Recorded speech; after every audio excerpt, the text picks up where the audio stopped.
Okay, so you're done numbing.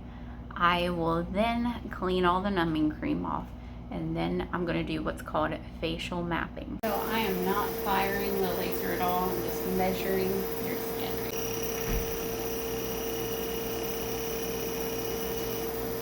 So we only measure one side, and it assumes symmetry with the other side. And this is how it calculates how much you need to laser and the temperature of the skin. If I was my own patient, I wouldn't be too aggressive on the cheeks, to be honest, because as you can see, they look pretty good, right?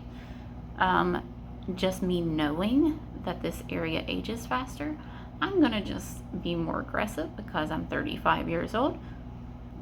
I need to be more aggressive. I can see some aging happening. Likewise on the forehead, I know that most people are getting Botox because this area ages faster. So I'm gonna just be more aggressive in areas that are more prone to aging or that I can visibly see are definitely aging faster than the cheeks, for example. Map all that out. I will tell the machine how deep I want to go and what density I want to go. So going back to the last video, measure out how many passes I've done, and it will let me know, have we got there yet?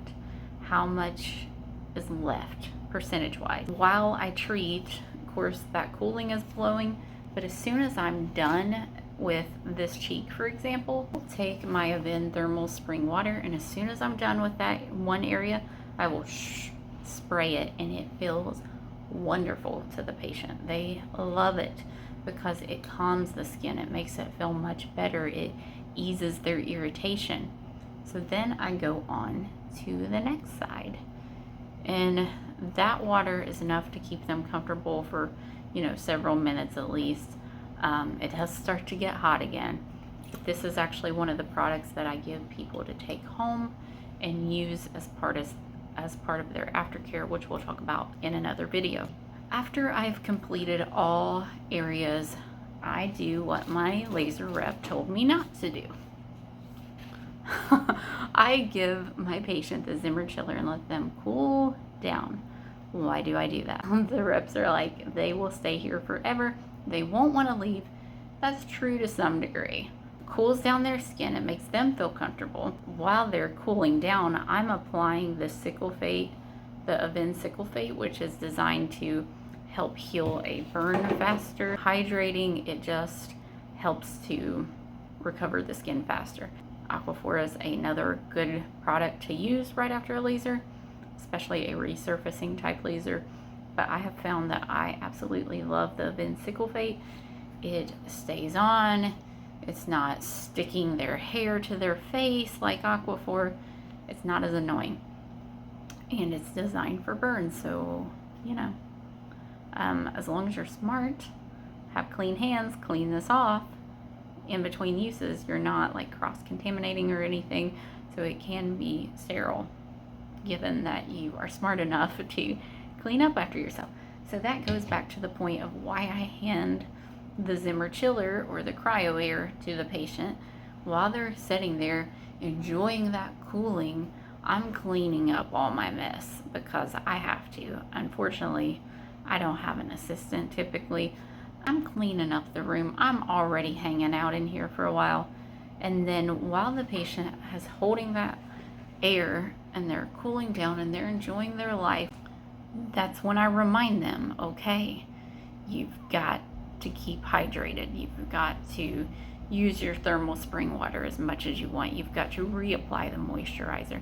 You've got to wear sunscreen, blah, blah, blah.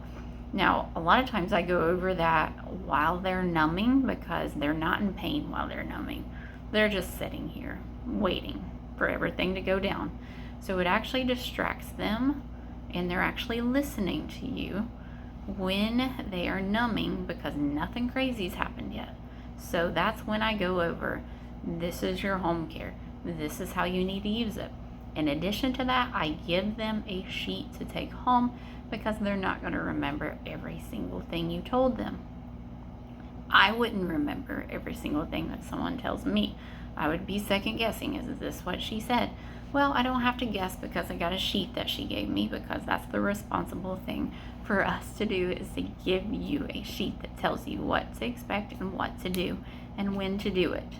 Clean with fingertips. Don't go in the sun. Don't wear makeup. Things like that, which we'll go over in more detail in a minute. So while they're numbing, I go over all that. While they're using that air and while I'm cleaning up my little messes, I go over it again. Now, don't forget. So I'm reminding them. They have a sheet, they've heard it before, and I'm reminding them once again. And I'm reassuring them, this is normal. It doesn't feel great. But in 3 hours from now, it's going to be like it turns off, and you're going to feel fine. Why 3 hours? I don't know, but it's like clockwork. 3 hours, absolutely, for every patient. I don't think anyone has told me different yet. Everybody has said right at 3 hours, just like you said. You are going to so enjoy the air conditioning of your car.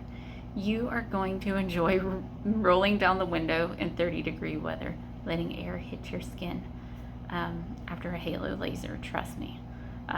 If you do this in the summer, it is miserable. You can do it in the summer if you are someone who avoids sun and who isn't going to be outside a lot. You could do this in the summer, but it is going to be uncomfortable in that way, because let me tell you, I was ready to roll that window down in 30-degree weather. You saw it if you watched my video of my progress video. It felt amazing to be in cold air. They're ready to run out the door. So a lot of times I ask my patients to go ahead and pay before we ever start, just so they can run out the door. So a lot of my people have not wanted to stay and hold that cooling for too long. I've had maybe 2 out of like 40 people want to sit there with it on. But yeah, they're out the door, and then I like to check in the next day or two, making sure they're okay. If it's the weekend, it's Friday that I treat, I have social media, and I ask my patients the next day, how are you doing? Or I at least tell them, make sure you contact me if you have even any question, any doubt, whether it's just me reassuring you or so I can handle a problem before it gets worse. So like if you have someone that has an allergic reaction for some reason, or just some horrible swelling, if I know ahead of time, I can get my doctors involved and they can write a prescription for a steroid or whatever we need to do. It's smarter that the patient can get a hold of me sooner than later. So always make sure they have a way to contact me, especially when we're going into after hours. I can't tell you the number of patients who I've not even met that contact me, who have gone to other offices and they're like, hey, can you help me? I don't know if this is normal. I went to so-and-so's office and they didn't tell me anything to do to my skin. They didn't prepare the patient at all. Like nothing. Like they didn't have a sheet, they didn't have aftercare. And I'm just like, ugh. And I could be like, well, sorry about your luck. You went to so-and-so's office, but I don't. I still help them because I'm a decent human. And guess what? Guess who they're going to go to next time? The person that helped them, not the person who just, well, you'll be all right. Figure it out. That's a good way for your patient to end up in the ER because they're panicking. And it may have been something totally normal, but the people at the ER aren't going to know what's going on, you know? So, anyway, rambling now. Thanks for watching.